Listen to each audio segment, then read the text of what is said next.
It started with a gnome, a little ceramic gnome holding a sunflower my daughter gave it to me for Father's Day. I placed it right at the edge of the lawn, next to the walkway. Thought it looked cheerful. Apparently, the HOA didn't. 3 days later, I got a violation notice tucked under my doormat. Unapproved lawn ornament, $75 fine. Remove immediately.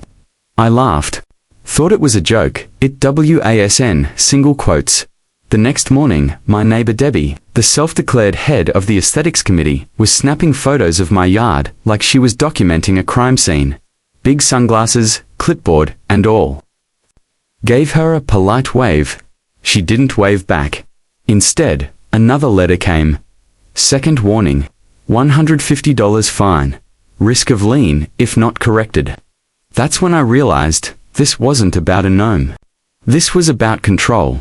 I attended the next HOA meeting, sat quietly in the back, listening as Debbie rattled off new regulations. No flags over 3 by 5 feet. No seasonal lights before December 1st. No decorative fountains unless approved. Then, she looked straight at me and said, "We must preserve the visual integrity of the neighborhood." That night, I didn't just remove the gnome. I opened QuickBooks.c. What Debbie didn't know is that I'm a certified public accountant. I specialize in forensic auditing. I've worked with corporate fraud cases, local governance hell. I once helped expose a misappropriation scandal at a public university. The HOS finances. That was child's play. I requested the annual budget and expense reports legally. They have to provide them. Debbie tried to delay. "We're very busy," she said. "We're under no obligation to provide detailed breakdowns." She was wrong. By law, HOA members are entitled to review financial documents, so I filed an official demand letter. When I finally got the records, they were a mess. $9,000 listed under community events with no receipts. $14,500 for landscaping enhancements. Yet the same vendor appeared on my personal radar 3 years ago for double billing. And my favorite, $2,200 for digital infrastructure improvements.